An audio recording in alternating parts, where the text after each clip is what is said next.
Hello everybody, this is Phases TV, and I'll be reacting to 10 times wrestlers perform while drunk. Okay, let's go. Here's a bit of advice for you. Don't wrestle whilst drunk. You can have that one for free.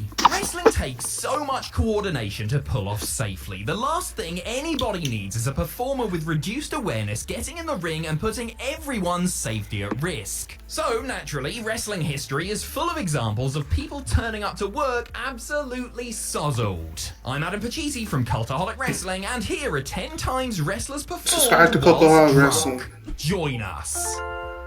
Number 10, Alicia Fox. Usually, WWE house shows or live events are like their own little pocket universes where wrestlers can faff about without any consequences and Chris Jericho can get in massive trouble for desecrating the Brazilian flag. However, in early 2019, something happened at an untelevised event that had major ramifications for one particular member of WWE staff. According to reports, Alicia Fox showed up to a live event in no condition to perform. Despite being intoxicated, she was given the all clear to wrestle. As we already mentioned, this is a stupid idea. Just because the cameras aren't rolling, that doesn't mean that people can't get hurt. However, the only person who really suffered as a result of this oversight was Arn Anderson. The former Horseman had been one of the agents that night and was the one who said that Fox could compete in her compromised state. Vince was apparently furious and the enforcer was duly fired. Number 9, JBL. John Bradshaw Layfield has many loves in life. The state of Texas, money, the soapy feel of his fellow wrestler naked in a shower. He also really enjoys beating the jelly out of ECW wrestlers, as this infamous moment from 2005 proves. At the first one-night stand, JBL was one of the more vocal members of the anti-ECW Crusaders that were in attendance. The night ended with a massive brawl between the Land of the Extreme and the combined forces of Raw and SmackDown. And you all know what happened next. JBL went to town on the Blue Meanie, beating him to a bloody pulp in front of everybody. This was perhaps partly driven by his hatred for that brand, but alcohol also played its part because the former acolyte was absolutely wasted on that night in the Hammerstein Ballroom. You can hear the full extent of his drunken ramblings on the show's DVD extras, but we will let you discover them for yourselves rather than risk our channel being taken down. Number 8, Scott Hall. Scott Hall's substance abuse issues started long before he decided to get into the wrestling business when a shocking incident in his mid-20s left him suffering from PTSD.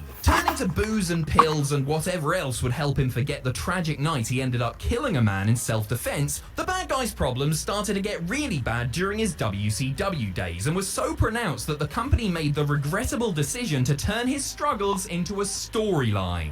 After that, the former Intercontinental Champion continued to go down a dark path. Things seemed to be near their darkest when Hall showed up at a Top Rope Promotions event in April of 2011 and decided on getting physical despite barely being able to stand up without stumbling and falling over. Moving as if in slow motion, he looked worryingly frail and needed a small entourage just to get him from the ring to behind the curtain. A stark reminder, as if it were needed, of the daily battle the bad guy fought. Number 7, Jeff Jarrett. Jeff Jarrett is one of the wrestling industry's greatest survivors, managing to reinvent himself and stay in the game for, coming up nearly 40 years now? While Double J's ability to adapt and stay relevant ought to be applauded and perhaps studied by scientists, there have, of course, been some bumps in the road. In the mid-2010s, when Jarrett was on the outs with TNA and attempting to start up his Global Force Wrestling venture, it became apparent that the former NWA World's Champion was fulfilling some of his bookings after stopping off at the bar first. He and wife Karen were accused of being drunk and disorderly at an IWA Mid-South show in 2014, and it was then alleged that Jeff was plastered at 2016's WrestleCon Super Show in Dallas. Things came to a head in October of 2017 when a video emerged of Jarrett wrestling while drunk at a Canadian indie show. The promoter claimed that the chosen one turned up late and drank until he passed out backstage before waking up and deciding to give it the old college try. Jarrett subsequently boarded a plane and headed for WWE-sponsored rehab. Number 6, Shawn Michaels. Ooh. Shawn Michaels definitely Shawn Michaels let in the fame and 90s fortune was go to wild. his head and spent most of his run in the 90s drinking, smoking, or otherwise ingesting things that his grandmother would not have been pleased with. The showstopper's issues with bad stuff have been discussed in depth, and the man himself has even spoken about them at great length. In an interview with Sports Illustrated in 2017, Michaels admitted that he got into the ring after a heavy sesh. According to The Heartbreak Kid, he was so naturally talented that he could perform at a high level without being fully with it. If this was anyone else but HBK, we would call BS, but come on, the guy could get 5 stars if he was wrestling in a morph suit. The Texas native didn't go into any detail on which matches he wrestled drunk, and clearly he couldn't have ever been that bad, as nobody has ever said anything. But just because you can wrestle drunk, Shawn, doesn't mean you should. I'm not angry, I'm just disappointed. It's enough to make a man lose his smile, I tell ya. Number 5, Road Warrior Hawk. Don't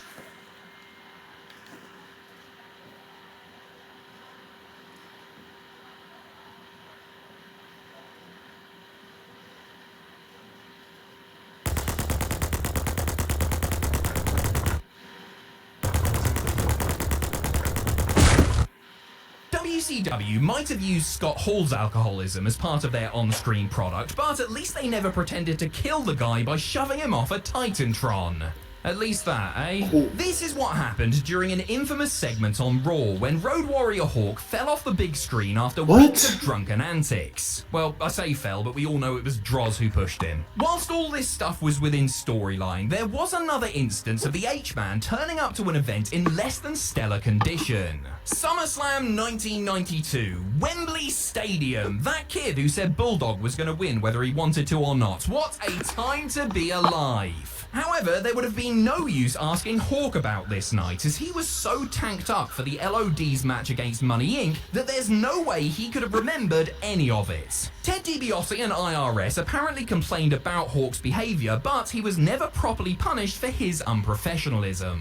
Number 4, William Regal. Blackpool's greatest son will be the first to tell you that his career and life was severely hampered by a dependency on booze and pills. William Regal had serious issues with the stuff and even had to check into rehab in 1999 to help sort out his addictions. The following unfortunate incident on Raw took place before he had a chance to clean himself up. Under the name Steven Regal and with the so bad it's amazing real man's man gimmick on his side, his lordship was set to face Goldust on the November 2nd, 1998 edition of WWE's flagship show. From the moment he steps out, you can tell that something is up. He trips up slightly walking to the ring before delivering a slurred promo that's genuinely quite hard to sit through. How he remembers all of his words is a minor miracle, but there is no hiding the fact that he is royally pissed up here. Furthermore, he then goes on to have his match. The guy could barely walk down to the ring in a straight line, and here he was trying to apply chin locks. Thank the Lord that those days are now behind him.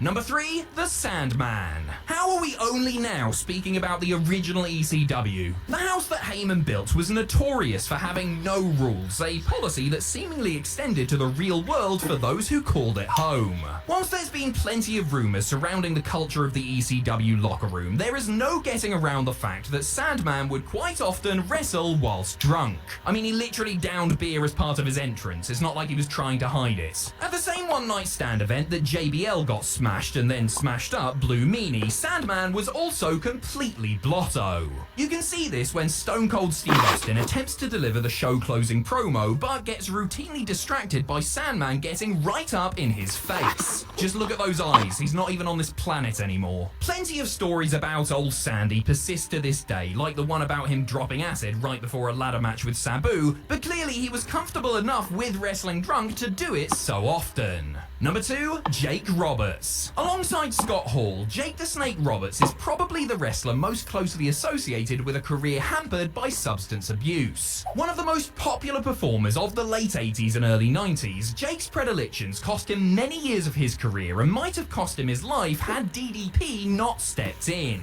When it comes to drunken wrestlers, few events are as infamous as 1999's Heroes of Wrestling from Las Vegas. What was supposed to be a celebration of a bygone era turned into a stark reminder that all of your childhood favourites were not what they used to be. Roberts was meant to wrestle Jim Neidhart one-on-one at the event, but got so drunk that the promoter made the match a tag team bout instead.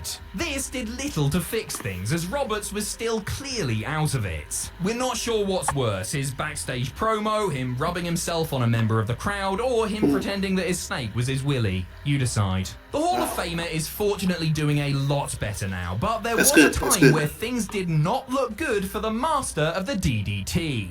Number 1, Andre the Giant. If there is one thing we know about Andre the Giant, it is that he could drink. Well, and also that he was a giant. Clues in the name, innit? There are countless myths and legends surrounding the big man's tolerance, including that he once put away 156 beers in a single sitting. Wow. One of the most talked about incidents regarding Andre's drinking interfering with his work came in 1986 when he took on a Japanese wrestler named Akira Maeda. The match was a total mess as Akira got so angry at his opponent's drunkenness that he started attacking him for real. After 30 agonizing minutes, Antonio Inoki came down to the ring and demanded that the match be stopped. And when Inoki told you to do something, you did it. Rumor has it that the New Japan founder sent a tanked up Andre into battle on purpose to teach the unruly Akira a lesson.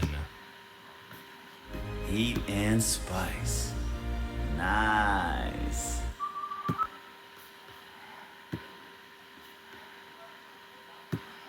Yeah, that was 10 times wrestler performed while I was drunk from cultaholic wrestling. Don't perform drunk. You just no. Don't do that, guys. Don't do that. Alright, see y'all next video. Peace.